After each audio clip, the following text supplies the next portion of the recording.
Bienvenidos a este capítulo de El Buen Duelo o Good Grief. Soy María Antonia Vergara y les agradezco por estar el día de hoy escuchándome. Hoy voy a contarles mi historia, quién soy, lo que me ha pasado en la vida, lo que he hecho de ello y la razón por la que estoy aquí en este momento grabando este capítulo para ustedes. Tengo 35 años y mi relación con la muerte y con el duelo comenzó abruptamente a los 19 años, cuando mi hermano de casi 14 años falleció. Fue repentino, fue inesperado, fue chocante y cambió mi vida totalmente. Em, Voy un poco más, una imagen general ahorita y después les contaré un poco de detalles de cómo fue eso para mí. Pero más adelante en la vida tuve también, obviamente, la muerte de mi mascota, que tenía 18 años, que fue muy triste. Tuve también, durante la pandemia, una amiga muy especial, que no era una amiga de muchísimos años, pero fue una amistad y una relación muy intensa y muy corta y muy genuina. También falleció durante la pandemia por suicidio. Y más adelante tuve la muerte viví la muerte de la persona que yo consideraba mi segundo hermano de la vida, como el hermano que tuve después de mi hermano, el que sería el que me acompañaba en fechas importantes, como el día de matrimonio, por ejemplo, que no ha pasado. Pero perderlo a él también fue muy difícil, fue por cáncer, y entonces fue una muerte distinta, igualmente muy chocante, pero mucho más lenta. Y fue una experiencia diferente. ¿Qué pasa? Hace 8 meses estaba en un retiro de yoga, justamente, y la fecha o la noche antes del inicio hicimos una ceremonia en la que le pedías al fuego algo que quisieras mucho al universo. Y me acuerdo que en ese momento lo único que pedí fue no más tragedias. O sea, por favor, no más muertes inesperadas, no más accidentes horribles, no, como que dame un descanso de eso. Y a las 12 horas me enteré que el hijo de un amigo había tenido un accidente muy grave de ahogamiento y fue muy triste, tenía 3 años y también falleció. Entonces fue como una pelea con el universo diciéndole, ¿por qué tienen que seguir pasando estas cosas? Como que no le tenía sentido, me daba mucha frustración, mucha rabia. Está un espacio muy contenido, con personas muy abiertas, muy receptivas, haciendo obviamente mucho trabajo interno. Entonces fue un espacio adecuado. Y en ese momento mi amigo me invitó al novenario, creo que se llama, creo que se llama, no soy muy religiosa, pero sí me considero alguien espiritual. Y ahí aprendí que existe una cosa llamada la tanatología, que es el estudio básicamente de la muerte y el duelo. Entonces, para mí fue como que me abrió los ojos y dije, wow, esto sí existe. O sea, no tenía idea, nunca lo había pensado.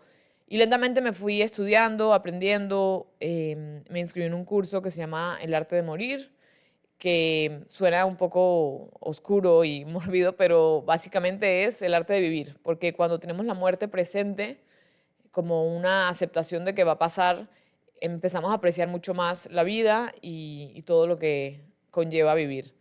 Em, Creo que ahora es el momento de poder hablar del duelo, de poder darme cuenta de lo importante que es, darles espacio a la gente, de que es algo que es universal y a la vez único.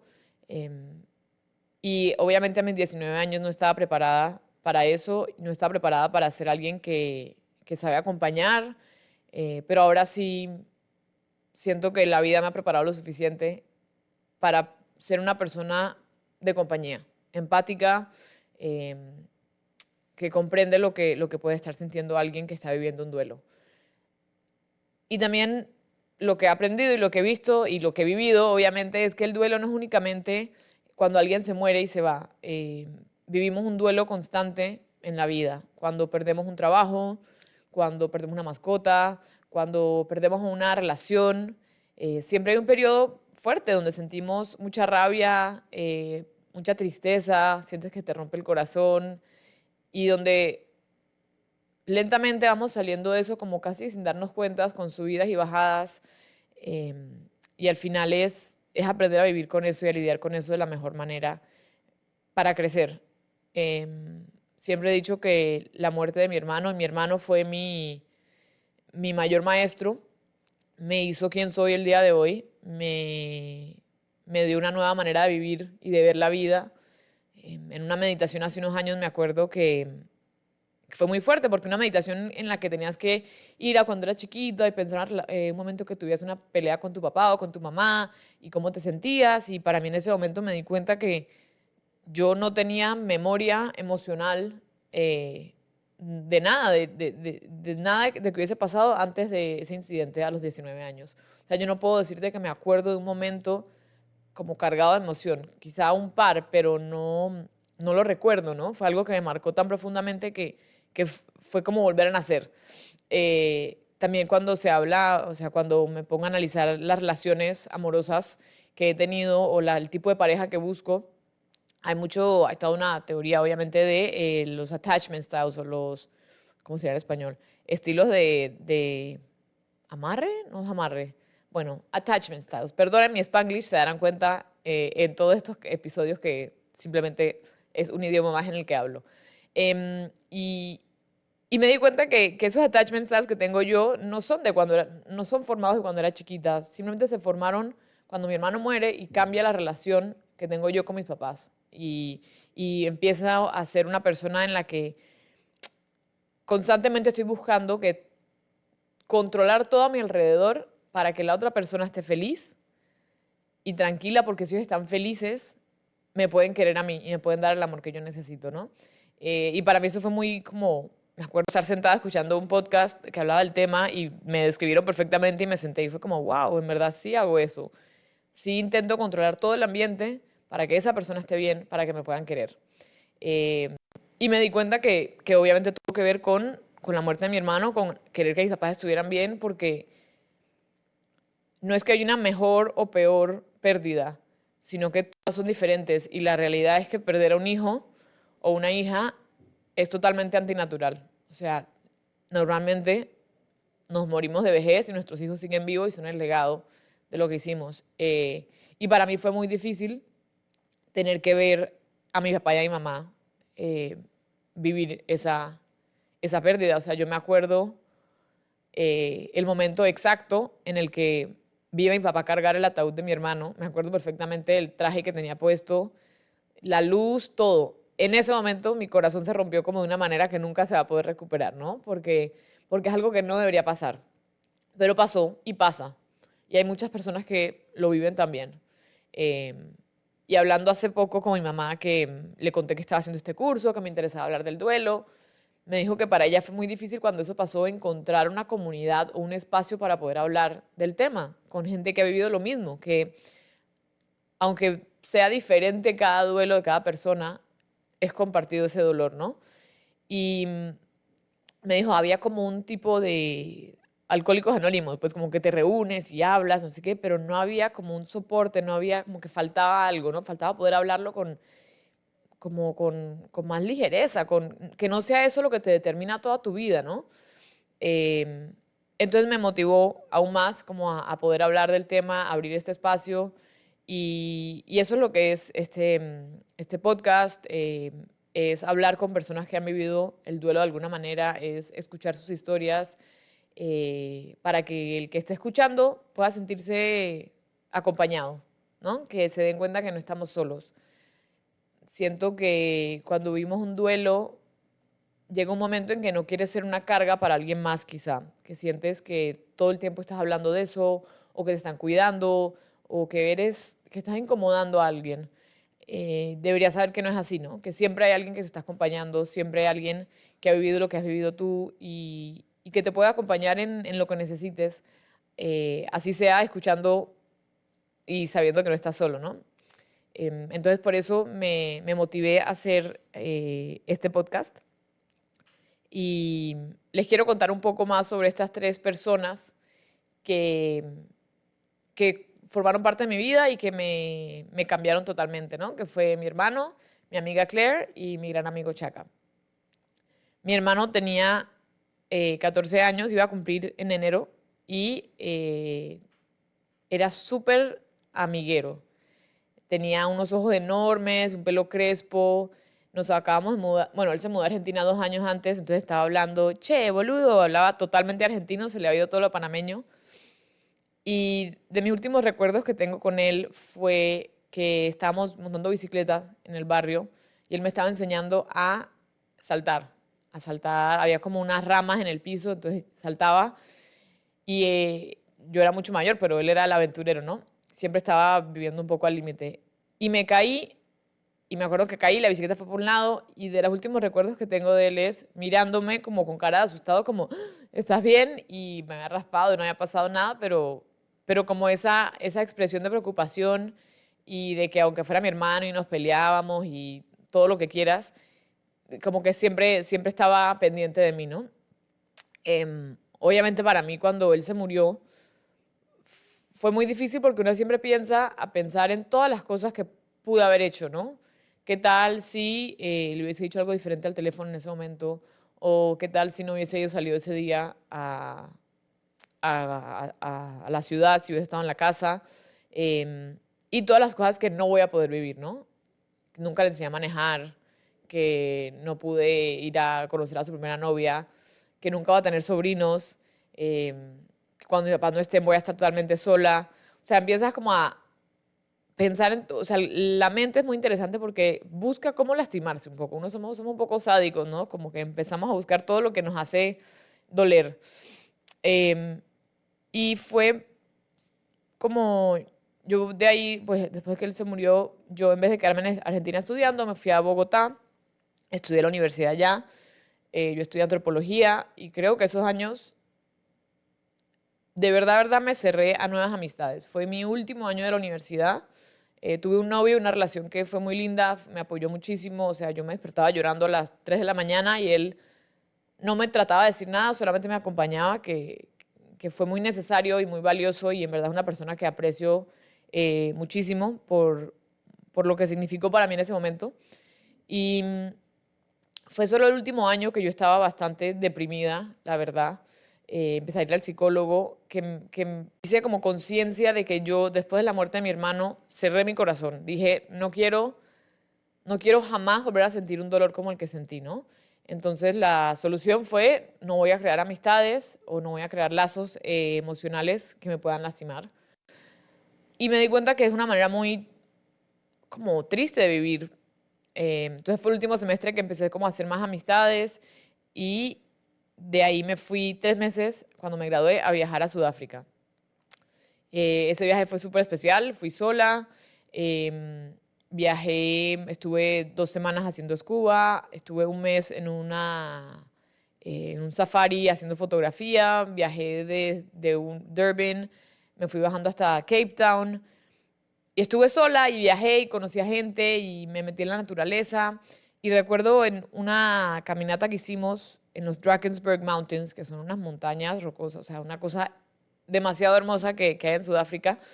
em, y había un río, una cascada. El agua estaba helada, hacía frío, pero yo dije como, no puedo estar aquí y no meterme porque es demasiado hermoso. Y además mi mamá siempre se mete a las cascadas y dije, lo hago por ella también. Y en ese momento sentí como que me metí bajo ese agua fría y fue como un momento de dejar ir, como de soltar y, y de aceptar un poco, ¿no? Como soltar esa rabia que tenía, soltar esa frustración, ese encierro. Y desde ese entonces y siempre me he dado cuenta que la naturaleza es súper poderosa y si lees textos sobre el duelo, lo mencionan y creo que el que haya vivido o el que haya estado en la naturaleza lo siente, ¿no? Entonces, fue un momento muy importante para mí poder soltar mucho de lo que cargaba de esa muerte y empezar un poco otra vida. Ya me había graduado, me regresé a Panamá, terminé con mi pareja y de ahí dije, voy a abrir el corazón, ¿no? Y ahí me di cuenta que hay dos tipos de personas en el mundo. No digo que uno sea mejor que el otro, simplemente somos decisiones que tomamos. Por lo menos para mí fue una decisión consciente. Hay gente que nunca toma conciencia de cómo es, simplemente vive su vida así. Y es que vivimos confiando plenamente en los demás o desconfiando y no dejando a los demás entrar. Entonces, para mí, yo he vivido 4 años cerrada, desconfiada, no queriendo como establecer vínculos emocionales. Y de ahí como que fui al otro extremo, ¿no? Me abrí totalmente y me hice amiga de todo el mundo y quizá demasiado, ¿no? Como que dice, mi vulnerabilidad fue todo.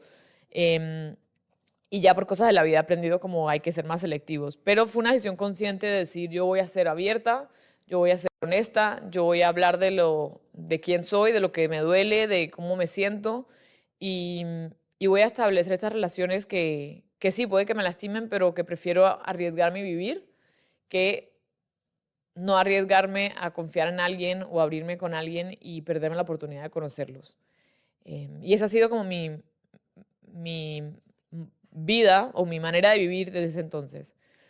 Por eso también conocí a Claire.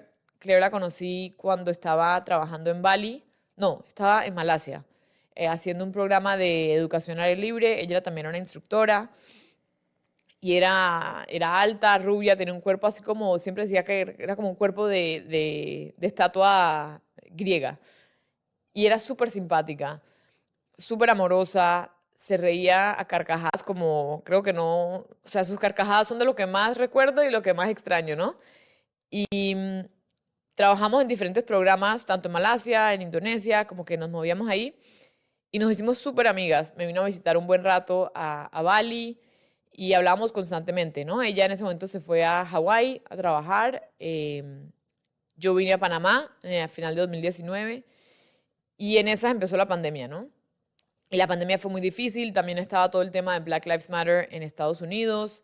Y yo sabía que Claire había tenido como problemas de salud mental en el pasado, pero no, no sabía que estaba sufriendo en ese momento, ¿no? Entonces, hablábamos mucho, ella empezó, la idea es que yo fuera a hacer como un programa de apnea en Hawái con ella, hiciéramos un viaje, estábamos súper emocionadas. Y en la mitad de la pandemia, me llama una de sus mejores amigas, que también se llamaba Claire, y me dice, ¿estás sentada? Y yo, sí, me dice, necesito decirte que Claire... Ah, no, así no fue, perdón. La mente es interesante.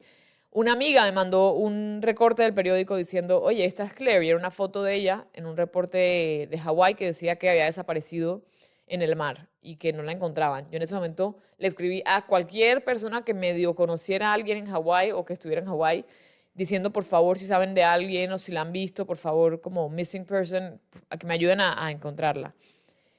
A un par de horas me llama la amiga y se me dice, estás sentada, tengo que decirte que Claire se suicidó. O sea, ella dejó una nota eh, y se fue al mar y no la hemos encontrado y al final nunca encontraron su cuerpo también. Y para mí fue devastador porque 2 días antes le había escrito un comentario, me acuerdo que ella había puesto un post en Instagram diciendo como cómo estaba haciendo su respiración antes de ir a hacer apnea y yo le dije, oye, ¿estás segura que estás respirando bien? Porque quizá te estás hiperventilando. Eh, y entonces obviamente pensé como, ¿qué tal si haberle dicho ese comentario fue lo que la impulsó a o le dio esa idea, ¿no? O yo fui la que le enseñé a hacer apnea, entonces si no le hubiese enseñado a hacer apnea, quizá no hubiese tenido esa relación con el océano y esa necesidad de ir y no volver. O sea, empecé a pensar todo el qué tal, ¿no? What if, what if, what if. Y fue muy difícil. También yo fui la que llamé a otra amiga que tenemos en común y le avisé. Y también por haberlo vivido anteriormente y saber lo que era ese shock, también pude ser la que acompañaba a mi otra amiga, que es Zoe, eh, porque ella nunca había perdido a alguien. Y es muy difícil cuando no has tenido esa experiencia y de repente pasa y no puedes parar de pensar en eso, ¿no? Es traumático, al fin y al cabo. Em, y Claire, esto fue en el 2020 y nos conocimos poquito, pero para mí marcó tanto también. Ella, como su despedida un poco en las redes sociales, es una foto de ella frente a un acantilado, como con el mar atrás, y básicamente dice, piensa en mí cada vez que sientas la brisa pegar tu cara o el sonido del mar. Y hay momentos en los que yo me voy a caminar y siento esa brisa y me acuerdo a ella, ¿no? Y la veo en la naturaleza y pienso en mi hermano también y me acuerdo que sí, que no estamos solos, ¿no? Y es llevar como ese legado de ellos, de vivir plenamente en lo que hacemos. Em, Y por último, la persona que también marcó mi vida muchísimo, que es Luis Armando Lazo, Chaca. El señor Chaca lo conocí cuando yo estaba, la primera vez ni me acuerdo, pero él es el esposo de una gran amiga mía y remábamos juntas. Yo era parte de las NOSA y el equipo de ellos era, no me acuerdo qué bote era en ese momento, estaban siempre juntos, entonces siempre estábamos juntos. Y él siempre me decía, Mariana, hazte útil a las 6 de la mañana que estás así medio dormido y él siempre era muy jocoso y muy como un amor tipo bully, pero yo le decía, es que, ay, Chaca, yo también te quiero. O sea, como que nos queríamos mucho sin tener que decirlo, ¿no? No éramos así como cariñosos y nada, era como muy amor de hermanos. Em, y viajamos juntos en el 2018, 17, que yo me fui de acá, fuimos a Tahití, a un mundial de mundial de remo con mucha gente de Panamá. Y unos meses después a él le encuentran un tumor cerebral. Y yo justamente estaba viajando por Panamá, o sea, me vine desde Hong Kong a Panamá, a Colombia, porque mis abuelos cumplían 60 años de casados.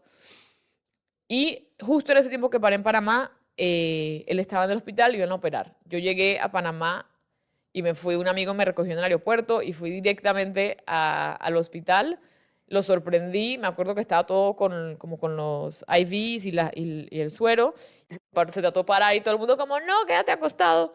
Em, y fue para mí la primera vez como de tener que vivir con alguien que tiene una enfermedad tan impactante como fue el glioblastoma, que es un tipo de cáncer cerebral muy agresivo, muy agresivo, con unos porcentajes de sobrevivir ridículamente bajitos. Y como es tan raro, no hay tanta investigación, ¿no? Él lo operaron y su recuperación fue increíble. O sea, ponte que le decían que iba a poder caminar en 7 meses, él caminó en uno, que no iba a poder remar en un año y él estaba remando a los 6 meses. Sí, él siempre decía, ¿no? Rendirse nunca es una opción. Y fue inspirador y todo el mundo que conoce a Chaka creo que quedaba como muy sorprendido de su fuerza y de su determinación. En ese tiempo que él estuvo mejor, tuvieron al bebé más querido del mundo porque lo buscaron muchísimo, a Lucas. También yo estuve aquí y les pude tomar unas fotos familiares cuando estaba todavía chiquitito Lucas y fue súper especial. Y nuevamente el cáncer regresó 4 años después. Y es un cáncer, como les dije, muy agresivo. Creo que tiene un porcentaje de sobrevivir el primer año como del 10 o el 20% y Chaka vivió 4 años. Em, yo estaba en España en ese momento estudiando y siempre le mandaba un mensajito a él o a Nimia y era muy interesante porque cada vez que le escribía como, oigan, estoy pensando en ustedes, espero que estén bien. O me acuerdo que fui a la Sagrada Familia y me acordé de algo y les mandé una foto. Y siempre eran momentos como muy únicos, ¿no? Como acabamos de entrar al hospital o acaba de pasar esto y justo nos escribes.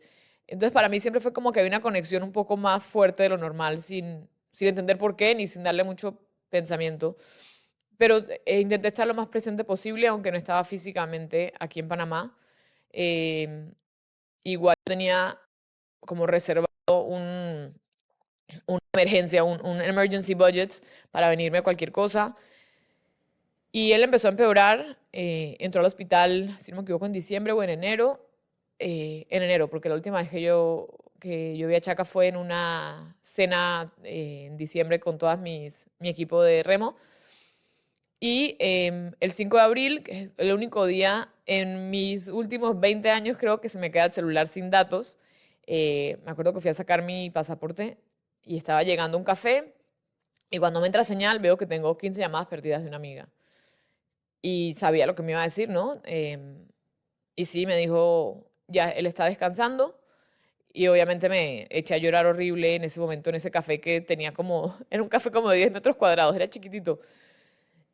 Por suerte tenía un amigo que también era amigo de Chaca, que estaba en Barcelona también viviendo. En ese momento lo llamé y fui a su casa y simplemente nos acompañamos, ¿no? Y creo que eso es tan valioso, uno poder saber que hay alguien que te acompaña en ese dolor, en esa tristeza. Me acuerdo que como que desayunamos, nos tomamos un té, nos sentamos el uno al lado del otro hablamos, nos reímos, lo recordamos y pues sí, desde ese momento mm, fue muy difícil. Obviamente quería regresarme a Panamá, pero mi papá y mi mamá acaban de llegar a Madrid o a estar conmigo. Así que al día siguiente los recogí en el aeropuerto, me deshice llorando, me acuerdo que la gente alrededor de mí me miraba como que, ¿qué está pasando? ¿No? Porque fue un llanto como muy parecido a cuando mi hermano murió, ¿no? Un llanto en el que te falta el aliento. Y me alegré mucho estar con mis papás en ese momento. em, y también habiendo vivido esa experiencia, ¿no? De perder a alguien, algo que no, que al menos que lo hayas vivido como que no te das cuenta es cuando la persona fallece o cuando empieza todo este proceso del entierro, del evento, todo el mundo está súper pendiente de uno, ¿no? Como que te escriben, te llaman, te llevan comida, ¿cómo estás? ¿En qué te puedo ayudar? Ta, ta, ta, ta, ta. Pero lentamente va pasando el tiempo y la gente sigue viviendo, ¿no? Em, y ahí es cuando empieza como otra parte del duelo, que es aceptar que la vida sigue, aunque uno no quiere seguir.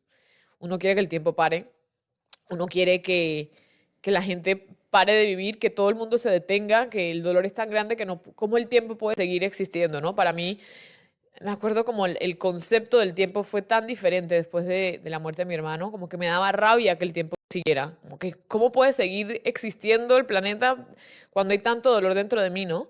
Entonces, en vez de venir a Panamá en ese momento, que sabía que estaba muy, muy ocupado, yo dije, yo quiero poder estar con mi amiga, con Nimia, y acompañarla cuando toda esta locura de empezar a pasar un poco. Y por suerte, justamente el año pasado pude hacer eso, ¿no? Pudimos estar juntas, viajamos juntas, tuvimos una experiencia muy especial, em, como que pude acompañarla de la manera que me pareció, de la manera que quería, como darle ese espacio de que ella no tuviese que estar fuerte por nadie, no tuviese que, sí, como hacer nada más, sino que estar y pasarla bien, salir a comer, nos fuimos a bailar, reírnos, porque a veces, em, y lo he visto con otra gente que ha hablado, como de una amiga se le murió la mamá hace poco, y habla mucho de que uno se siente como culpable de poder reír y vivir y disfrutar la vida cuando debería, entre comillas, estar triste. Y es como, no, la vida es así, la vida tiene sus arribas, abajos y en una sola hora puedes estar riéndote de la risa y llorando del dolor, ¿no? Como que esa es la vida. Em, entonces fue para mí muy especial poder compartir eso.